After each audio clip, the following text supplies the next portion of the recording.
Hello, so I've done about 100 review and how to play detailed discussions of games, mainly old sci-fi, some newer and some fantasy. So I thought I'd try to do something different today. And I might do this for others as well. So I thought I'd take a science fiction theme and look at a couple games that deal with that same theme and see how they're different or similar, and kind of a comparison of two different games. And these are ones that I've already done a detailed review on how to play. And they're Asteroid from GDW and Boarding Party from Task Force Games. Asteroids from 1980, Boarding Parties from 1982. And they're kind of similar in that they both involve a team of humans getting on a ship or asteroid that is run by a crazy computer, and they have to disable the computer. In the case of Asteroid, they have to get on the asteroid, destroy the deranged computer so that the asteroid doesn't smash into the Earth. And for the boarding party, they're a team of humans that are boarding this large computer-controlled ship that is trying to smash in and destroy their colony ship. So kind of similar themes. I'm not sure what to call that theme exactly. I guess humans boarding computer ship to save humanity or something. It's not a really good soundbite, but they're the same theme. Boxes, a couple different boxed versions of Asteroid. This one, it's like 6 by 9. It's one of its Series 120 games. It's like an 1.5-inch box. Boarding Party, 8.5 by 5.5, and it's a small like capsule magazine kind of game. Right here, it's pretty typical of GDW. It's got kind of a 2-color or 3-color image here. Pretty good detail. Boarding Party is also very well done. Unique. It's got detail of their ship and their uniform, so they both have very good art on them. Asteroid doesn't have anything on the back. Capsule game gives you a theme in the background. So Asteroid's theme, talked a bit about the rulebook here. Gives some good background memo, discussing the problem.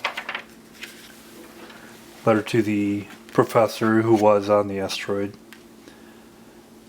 from the Project Skymine director for background.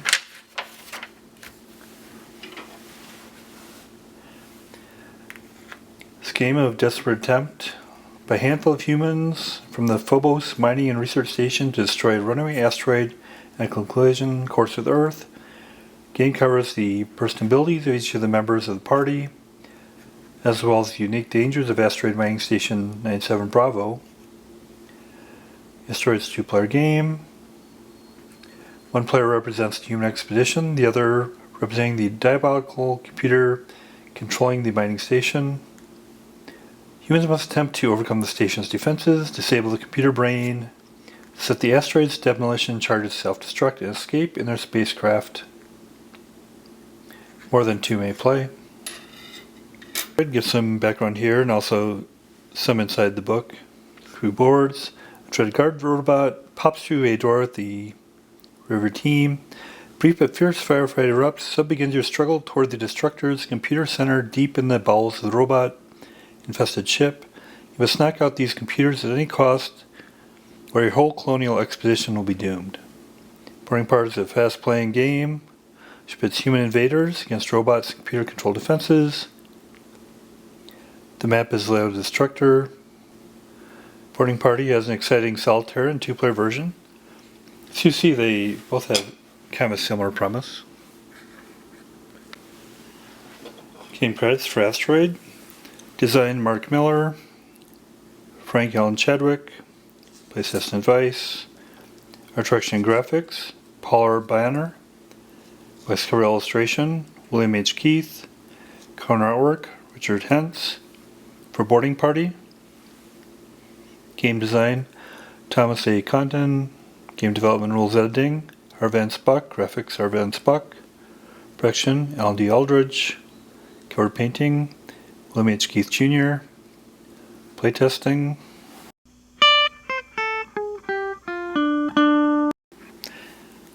As far as the components, so the Asteroid rulebook, it's twice the size as the Boarding Party one.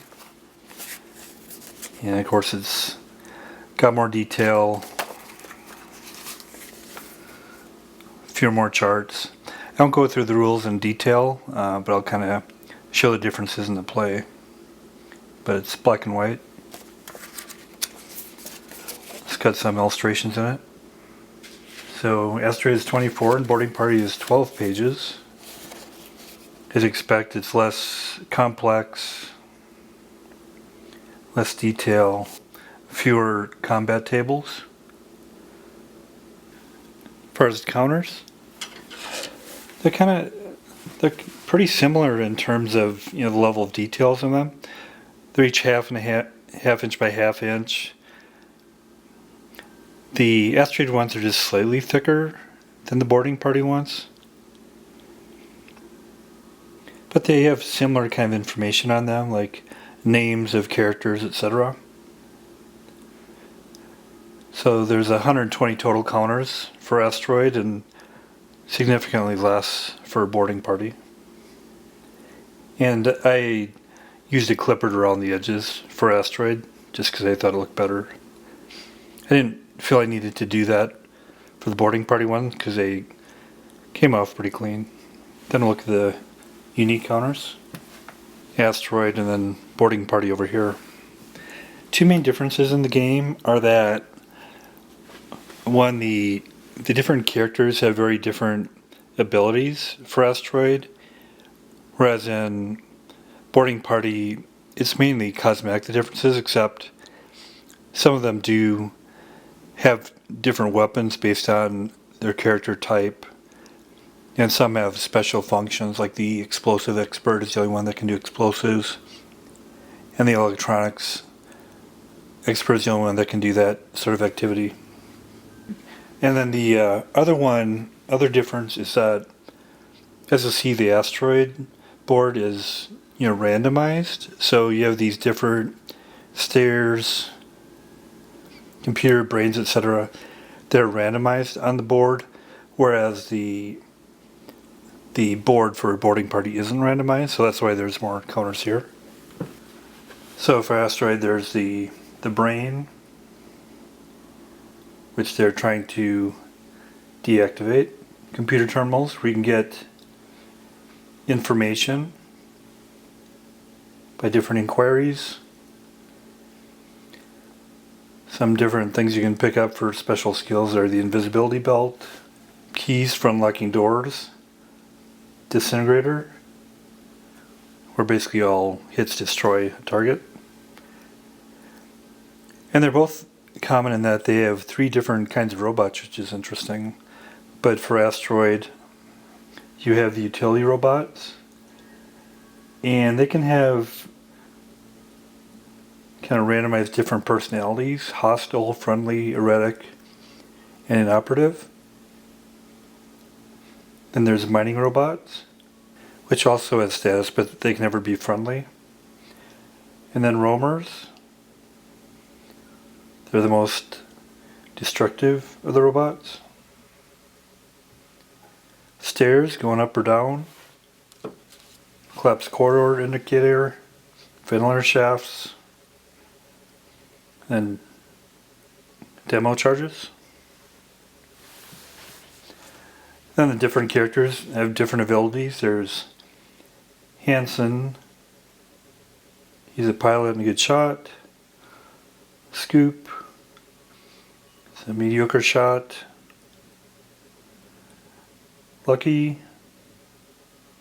He has different abilities, like he's better to, less likely to be shot at, can get a shooting bonus, melee bonus, can fix things, use terminals in the brain, muscles, can be used to open doors, for instance, demon, as explosive expert, the professor, can use computer terminals, repair the invisibility belt, repair robots, can pilot if there's no other pilots, make holes better than average shot. Professor's robots, they can be used to distract some of the station robots. Sasha can be used in melee,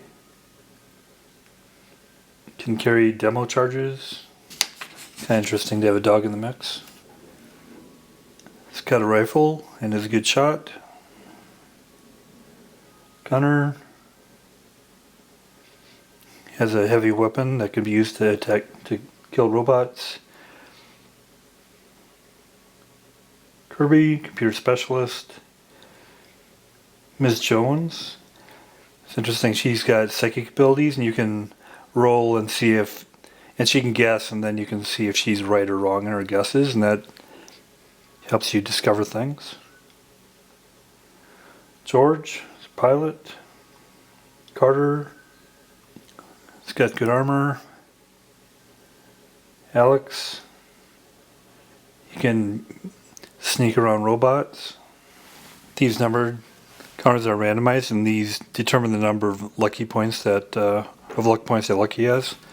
And these are clone soldiers used in the optional roles. Then these are the unique counters for Boarding Party. Pure robots. They have a weapon they can use if attacked. They work on repairs that are going on.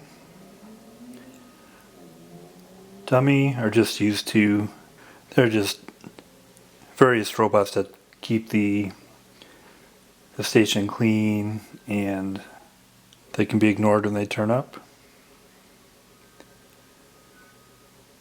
Guard robots carry 2 blasters each. Slaver robots, they're in charge of the human slaves. They carry a disruptor and electro whip. So human invaders, some is cosmetic, mainly types, say what kind of weapons or special abilities they have. Captain has a blaster, bosun's mate, in charge of the crew, he's armed with a blaster. Each crew member has a disruptor. Each of the Marines and the sergeant is armed with a blaster. The electronic specialist are the only ones that can check shot guarded doors without penalty. They have a disruptor. Explosive experts can set up, are the only ones that can set up blast charges, and they have a disruptor. Then a blast pack, turn marker. The snow markers indicate, they're randomized and put in the board to indicate if computer locked doors are active or not. And of course, since Asteroid is a box game, it comes with a dice. It's a GW dice. And Boarding Party doesn't, since it's a magazine game. So Asteroid has a randomized map, and it's got these 8 different boards. They're like a thin cardstock. I personally like the color scheme on them. You get a little bit of kind of texture in the brown there, and the greens and reds work too, I think. So the squares, and each of these squares is 1/2 inch by 1/2 inch for the counters. So the shaded green areas are rooms. Brown is solid stone. White unless bordered by dashed lines or corridors. If bordered by dashed lines, they're ventilation shafts. Heavy red lines are interior metal walls. Black lines are doors. Up here in 4 is a air recovery and recirculation system. This one structure not shown but seemed to be present is the gratings for the ventilation shafts. So together they cover about the same area as the boarding party game, except generally they're oriented in levels instead of all of them being side by side. So here's the boarding party map. It's like 16 by 21. It's a thickish paper. I personally don't like the color scheme. It's a little bit too basic for my taste. Wish the colors were a little more subtle maybe. And it's not randomized, so everything's here. And it's got the 4 levels of the ship is called the Destructor Cruiser. That's controlled by the computer. Here's the 4 levels of that. Various player aids, turn record chart, place for humans and blast packs, yes no markers, defenses, destroyed robots, combat results table, kind of an indicator for what the doors and shafts mean. Different rooms defined here. Fuel, storage areas, repair shops, sensors parts, set weapons, sensors, airlocks, laboratories, lab supplies, slaves' quarters, workshop, supplies, hydroponics, gravity generator,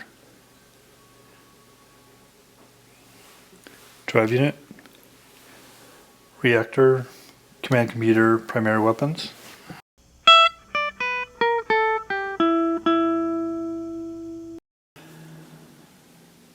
First of all, the expedition faces the difficulty of having to explore the station to find its computer brain.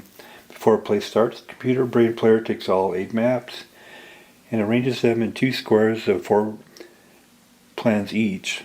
They may be placed in any order desired, but every part of the station must be accessible to every other part of the same level by corridors and or ventilator shafts. The 2 squares represent the upper and lower levels of the station. Configuration I chose is here. This is the upper level 7125 and the lower level 3864. And then the expedition party will discover them one by one. Computer brain player next takes all yellow or orange robot equipment and structural counters and sorts them into 3 groups. The first group is the free placement group. It consists of all stairways, computer terminals, computer brain, disintegrator, all mining robots, and all utility robots except for 3 of this group. Second group is the ventilator shaft group. It consists of 3 collapsed ventilator shafts and the remaining 3 utility robots. The final group is referred to as the random group. It consists of 3 collapsed corridor counters, all 5 roamer robots, the keys, and the invisibility belt. So when these are placed in the order of free placement, ventilator shaft, and random, and you invert these before you place these. Then following the placement of all counters, the computer brain player may examine the counters and write down if desired. I'm not going to do that, I'm just going to keep them on the boards. And then turns them all face down. After knowing the relative placement of the maps, a piece of scratch paper, which I did here, all 8 maps are separated and placed in numeric order. And then here's the maps in numeric order with all the counters inverted. And then selecting the expedition. On a small commercial ship, today's reporter Scoop Phillips brings to Phobos. There is sufficient room for 12 passengers. The expedition player must therefore choose from the adventures available to him the members of the strike force. Special characteristics of the various characters are listed in the expedition rules section. Several general rules apply. For instance, Scoop Phillips must always be taken on an expedition. The McGee brothers, Lucky Muscles, must always go together. Either both are taken or neither goes. Professor Delacroix and his daughter Nicole also go together, and either both go or neither may be taken. The robots, the entered counter mix, may be taken only if Professor and Nicole are taken. Thus each counts is only one half a human in determining the allowable number of passengers. Likewise, Sasha, the mind dog, counts as only one half of a human. Thus the expedition could take 12 humans, 11 humans, 2 robots, 10 humans, and 3 robots and Sasha, or any other reasonable combination. So the mix I decided to go with, of course I have to take Scoop. And then Hansen, who's also a pilot, would be good. And I wanted to take Sasha because he's got some unique characteristics. Lucky and Muscles. And then Demon for the explosives. Miss Jones for her psychic abilities. Kirby, he's like a technician, so he'll be useful. Carter, he has issues with the dog, and likewise, but he's got a suit that gives him good melee and armor. Sarge is and Gunner are good, fighters. Alex can sneak around, so that gives me a total of 11 humans and 1 dog. So 11 and a half, but I can't add another one without going over 12, so that's where I'm at. And then for Lucky, you randomly draw his luck points, the computer player does. And it turns out he's got 22 luck points. Then we'll get in play. So now the computer determines where the expedition is going to enter. First of all, you roll to see which of the 4 sections, and you can have so you can combine 2 rolls for one or one for the other. So for instance, I'm going to do 1, 2, 3, 4, 5, 6. So they're going to enter on 2, and then randomly figuring out where they enter. Again, you have a roll of 1 to 6, and the entry points could be at this corridor, this one, or this one. So I'm going to go 1, 2, 3, 4, 5, 6. I'm going to enter right down here. So now the crew's going to start entering, and the movement allowance is shown here in the combat chart. So I'll move the ones that go the furthest. First, Sarge can go 4.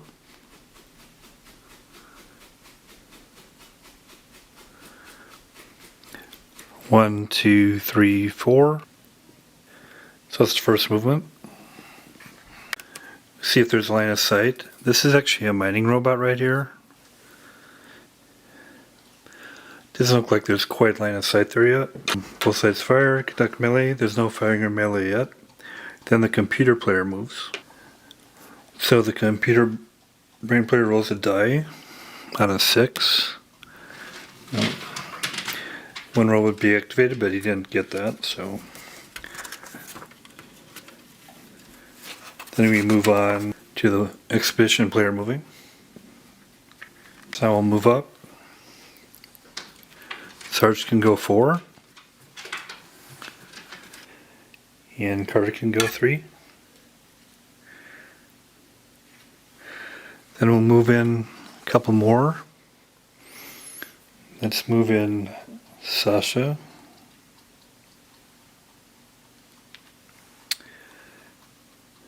Muscles. And Lucky. And then spotting. Again, we'll verify what this is. It's a mining robot. And now we'll see what its characteristic is. It's hostile. So now firing combat between Sarge and the mining robot. So Sarge is simultaneous. To hit close, he needs 3 or less. He misses. The mining robot, to hit close, needs a 4 or less. He hits. And since it's hostile, it'll be controlled by the computer brain. Since the robot's attacking a human, you need the less than the kill number to kill him. So he needs less than a 4. He kills him. Then computer movement. So if they get a 6, and they do, the computer can activate and control one more robot. And it turns out there's a utility robot right here, which they'll activate. And now they can move both the mining robot and the utility. The mining robot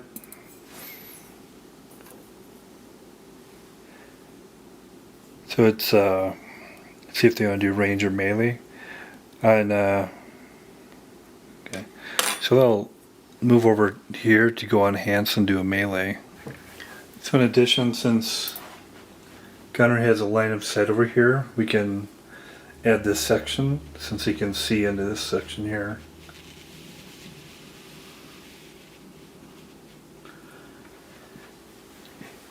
And then the utility robot can move 5. So it's going to go 5.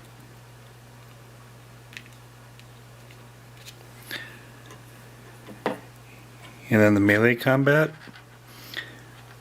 So you take the simultaneous between the mining robot and Hansen. You take the attacker minus the defender's melee score, and then you look on the table.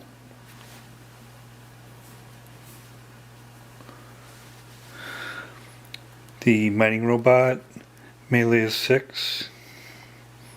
Hansen's melee is 4. So 2. Let's go to the +2 column. 6 kill. So he killed Hansen. Well, we'll see what Hansen does. So again, it's 4 to -6. So -2. No effect. So the mining robot killed Hansen. Kind of deadly so far for our heroes. So we'll move the gunner. Moves 3. Start moving over here, and then we'll move in Mrs. Jones so that we can start using her psychic abilities.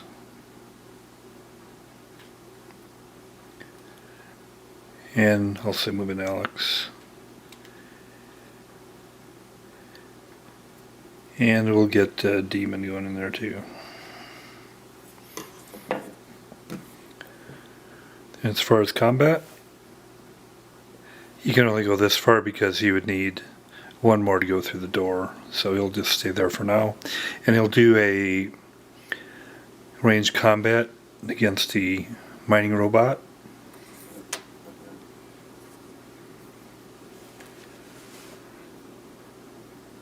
First we see if they hit. Hansen hit close. It's a good shot, so he'll hit. And the mining robot hit close. He also hits.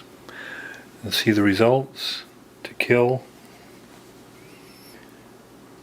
Hansen needs a 4 or less. He fails. The mining robot, he succeeds. So we killed the mining robot. Then the mining robot also goes. And he's going a human, so he needs less than 4, so he fails. So the mining robot is destroyed. So showing setup then, and then I'll be playing the Solitaire scenario. So first of all, I rolled a die to see how many blast packs. I rolled a 6, but then ended up in there being 5 blast packs. And I took the inverted yes/no markers, mixed them up, and then randomly placed 4 of the yes/no markers here on the automated defense chart. And then the repair robots. So 2 go in the primary weapons room of level 1. 1 goes in the communication equipment room in level 3. and 2 go in the drive unit room of level 4.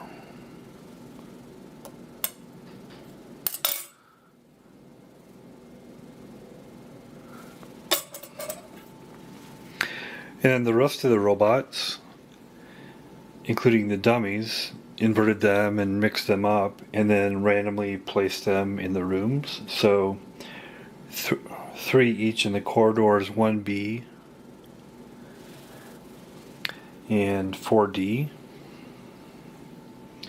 1 each in the corridors 2A, 2C, 3B, 3I, and 3J.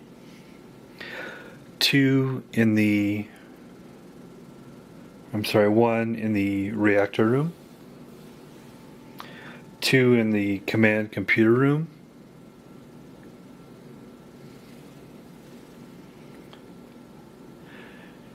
and that's all of them.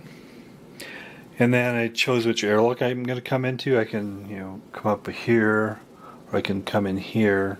I decided I'm going to go in level 4 because it's 1 level closer to the command computer room. I'm sure there'll be challenges though still. So I basically take all the 5 backpacks, blast packs, put them out there, and then you put all the human players right there, and then set the turn record track to 1. So that's all ready to go. So just starting out the 5th turn here, and then I'll kind of go through a turn and see how it plays out. So the current situation, so they can come into the airlock 3 at a time. So it's 13 total, so 12 have gone in, 1 has yet to come in. And basically I've been going here and then just going down. There's been some casualties so far. A slaver and a dummy came across here randomly, and so exposed a dummy, and a slaver was destroyed in the battle, but they also, humans lost a marine. And then they would go down here, and then also in here the movement, the random movement with the robots ended up in a combat, and another slaver was lost, a dummy was exposed, and another marine was lost. So that's what happened there. So basically, and they have gone through. They've done. The electronics expert has come through, and he opened this. Basically, got this door open, and it'll stay open because he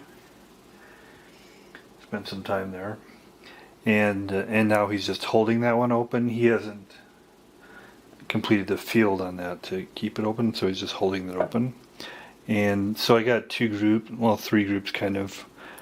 Got a main group here with an explosives guy, and a marine, etc. Some crew, electronics guy here, or a sergeant going up here with the explosives guy with some blast packs, and they blasted this door, and they found that they didn't bother checking level 1. They just kind of went right down. But on level 3, they found that the computer lock doors are activated, and the shock guard doors are also activated, so they had to blast that computer door, and they've needed the electronics guy to, open the doors for them.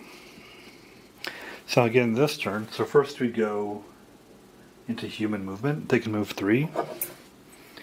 I've left a guy here to assist him when he comes in.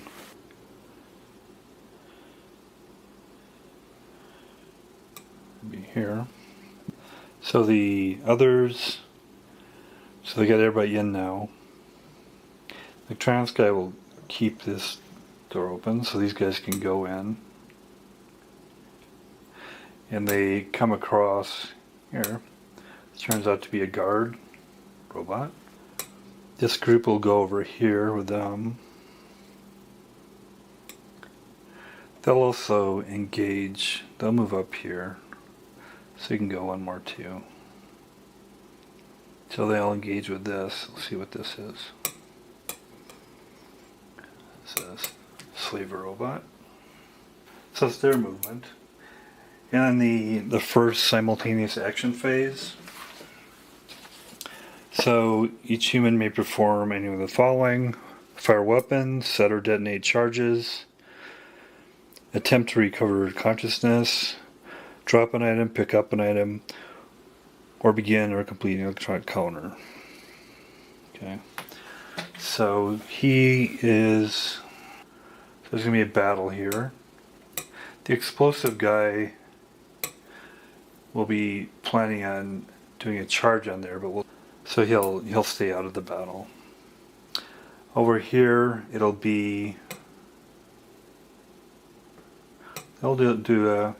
he's actually going to engage in the battle instead of doing the explosives, because that's against a guard robot. Any other actions? So he'll complete his field. There's some extra markers here, so I'll use this to indicate a completed, field, so that door will stay open. Then firing weapons. So we'll do the combat, Captain, Marine, explosives guy going against the guard robot. It's simultaneous, but the guard robot has 2 blasters, and he'll first go after the guys with blasters, which are the Captain, the Marine. So we'll go with the Captain. 4. So blaster, he needed 3-6 kill, and he did, so the Captain's gone. Second firing, 3. 3-6 killed, so also the Marine is gone. But they get to fire first. They both have a blaster. So the Captain, 3. So blaster on a robot, 1-3, no effect, so he's fine. 4-6 destroyed, so the robot's destroyed. So we move these off. So it's kind of an intense battle. And then he had committed to be in combat, so I'm not going to let him do that since I said he was involved in the combat. Up here then, I'm going to say he's going to be doing this. So here we have a sergeant, the bosun's mate, who is a blaster, then a slaver. So he'll go against guys with blasters. So the slaver, for slaver, it says if there's only one human, slaver will use electro whip. He uses disruptor if he's not in the same room or is he outnumbered. So it sounds like he uses the disruptor. So he'll go against disruptor. 3. The sergeant is unconscious. We'll indicate that by flipping him over. It's simultaneous though, so the sergeant will go. He's got a blaster. 1-3, no effect. Bosun mate has a blaster. 4, destroyed. So he destroys slaver. Sergeant is unconscious. And now the explosive will detonate a blaster. So the blast pack will blow down the door. So other actions, and then the motion. So we'll do the random motion. If there's a guard that's discovered, and they leave the room, he'd follow him, or if they have a slaver that has a human, he'll move towards the slave's quarters, but they don't have those. It's all random right now. So roll this. 6. So he stays here. 2. Goes here.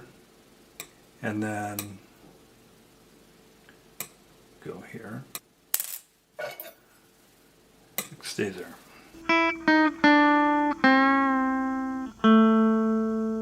So that's my comparative look at Asteroid from GDW and Boarding Party from Task Force Games. Obviously, they both have their own merits. If you want to check out the detailed rules discussion and the detailed individual game discussions, check out my review on how to play for each of them. hopefully you found this useful to do a one-to-one comparison. And so the point is that they both have similar themes of humans landing on either a large ship or an asteroid and disabling for the purpose of disabling a mad computer. They go about it a different way. So I like Asteroid better. I mean, Boarding Party has its merits. And the main way they go different is in Asteroid you put a lot more focus on the individual abilities of the differing abilities of the characters and the randomized levels of the asteroid. But Boarding Party you have the ships all, the rooms are randomized, but you do have random move within them. There's less variation in what the different characters can do. Again, it's not a one-to-one comparison because Asteroid's a box game and Boarding Party's a like a magazine kind of game. Asteroid does take it takes a bit more to understand, especially you have to deal with the complexities of the individual characters.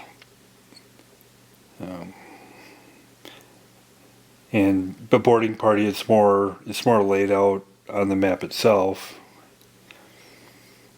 so it's more straightforward that way. I think Boarding Party would do a lot better. I think if the map colors were done differently, for some reason that make a big difference for me. So for instance, if they were done more in subtle colors like is done from SPI's Rescue in the Hive or Wreck of the BSM Pandora instead of black, white, and red, that to me that would add a lot to it. I know it's just aesthetics, but it would make it more pleasing. So if you have to choose between the two, I'd go with Asteroid. Although again, lately that's more expensive than Boarding Party. If you want a easier to learn game, you can go with Boarding Party, but there's a lot of satisfaction, once you master the more detail in Asteroid.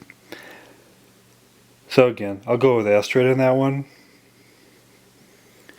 Hopefully this relative comparison was some value for you. And thanks a lot.